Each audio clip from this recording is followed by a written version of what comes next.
क्या भगवान होते हैं? बहुत बड़ा प्रश्न है ये। एक बार गौतम बुद्ध गौतम बुद्ध को तो सभी जानते हैं। उनका नाम सिद्धार्थ था। दुनिया में हजारों बुद्ध हुए और आज भी हैं।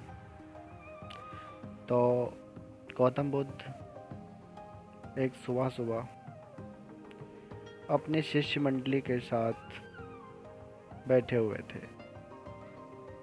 और उनको संबोधित कर रहे थे। तो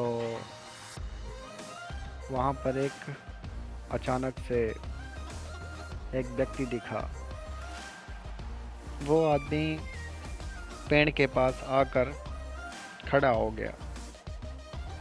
वो आदमी भगवान राम का बहुत बड़ा भक्त था, क्योंकि एक दिन उसके मन में अचानक से सवाल पैदा हो गया, क्या सच में भगवान होते हैं? क्योंकि उम्र बीत रही है भगवान की भक्ति करते करते। तो उसे अचानक से एक थोड़ा सा जरा सा संदेह होता है, क्या सच में भगवान होते हैं? कहीं मैं ऐसा करके अपना सारा जीवन व्यर्थ में तो नहीं गंवा रहा? क्योंकि एक तरफ दुनिया में ऐसे भी लोग रहते हैं जो भगवान को नहीं मानते, बिल्कुल भी नहीं मानते। तो उनकी भी ज़िंदगी चलती है, उनके लिए भी सूरज उगता है, उनके लिए भी फूल खिलते हैं। और कहीं ऐसे लोग मुझसे बेहतर जीवन तो नहीं जी रहे। उसे पता है कि भगवान है, लेकिन फिर भी उसे छोटा सा संदेह हो जाता है, क्या सच में भगवान होते हैं? क्योंकि एक सामने आत्मज्ञानी पुरुष बैठे हैं, तो उसे लगता है क्यों ना इस संदेह को मिटा लिया जाए, इस प्रश्न को रखा जाए। अब वो आदमी पूरे क्षेत्र में, पूरे इलाके में जाना माना भक्त था। उम्र बीत रही है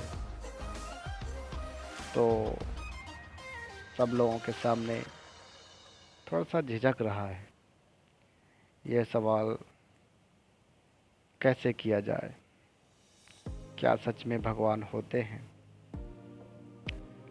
बड़ी जद्दोजहद के बाद आखिरकार उसने गौतम बुद्ध से ये प्रश्न कर ही डाला, क्या सच में भगवान होते हैं? गौतम ने जवाब दिया, नहीं, भगवान नहीं होते। चारों तरफ एकदम सन्नाटा छा गया। भगवान नहीं होते। जो हमेशा से सभी लोगों के मन में ये प्रश्न बना रहता था, क्या भगवान होते हैं, क्या भगवान नहीं होते हैं, उस प्रश्न का उत्तर आज सभी को मिल गया था। ये खबर पूरे गांव में आग की तरह फैल गई, क्योंकि इससे पहले कभी किसी ने गौतम बुद्ध से अगर यह प्रश्न किया था कि क्या भगवान होते हैं, तो गौतम बुद्ध मौन हो जाया करते थे।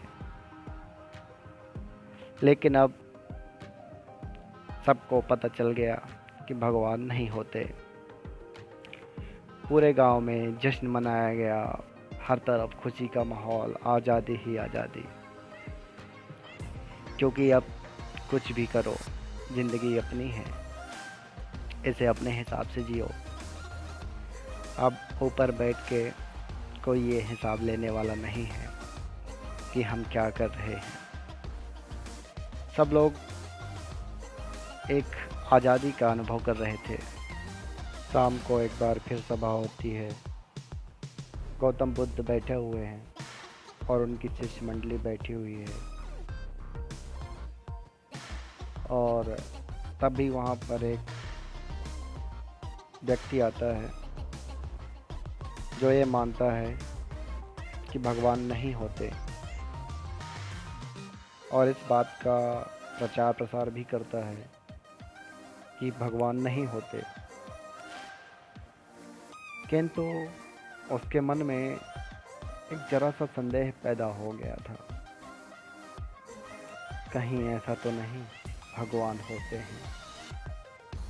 अगर ऐसा है तो फिर मेरे मरने के बाद तो भगवान मुझे बहुत बड़ी सज़ा देने वाले हैं, क्योंकि मैं सिर्फ उनको मानता ही नहीं और ना होने का प्रचार भी करता हूँ। तो हालांकि वो इस बात को मानता है कि भगवान नहीं है, किंतु वो व्यक्ति भी एक आत्मज्ञानी से ये प्रश्न पूछना चाहता है, क्या भगवान होते हैं? तो उसने पूछा। गौतम बुद्ध कहते हैं हाँ भगवान होते हैं। अब चारों तरफ कोलाहल हो गया, क्या भगवान होते हैं? गौतम बुद्ध ये कैसा खेल खेल रहे हैं? सुबह बोलते हैं भगवान नहीं होते और अब बोल रहे हैं भगवान होते हैं। आखिर गौतम ये कौन सा खेल खेल रहे हैं? तभी गौतम बुद्ध कहते हैं कि ये दोनों बातें एक ही सिक्के की दो पहलू हैं। दोनों बातें एक जैसी हैं। भगवान को मानना ना मानना एक जैसी बात है। कोई भी किसी भी चीज़ पे विश्वास कर सकता है। ज़रूरी नहीं कि सच्चाई से उसका कोई लेना देना हो, क्योंकि अगर आप यह स्वीकार करें कि आप नहीं जानते तो जानने की चाहत पैदा होगी, और अगर जानने की चाहत पैदा होगी तो खोज शुरू होगी, और अगर खोज शुरू होगी तो जानने की संभावना भी होगी।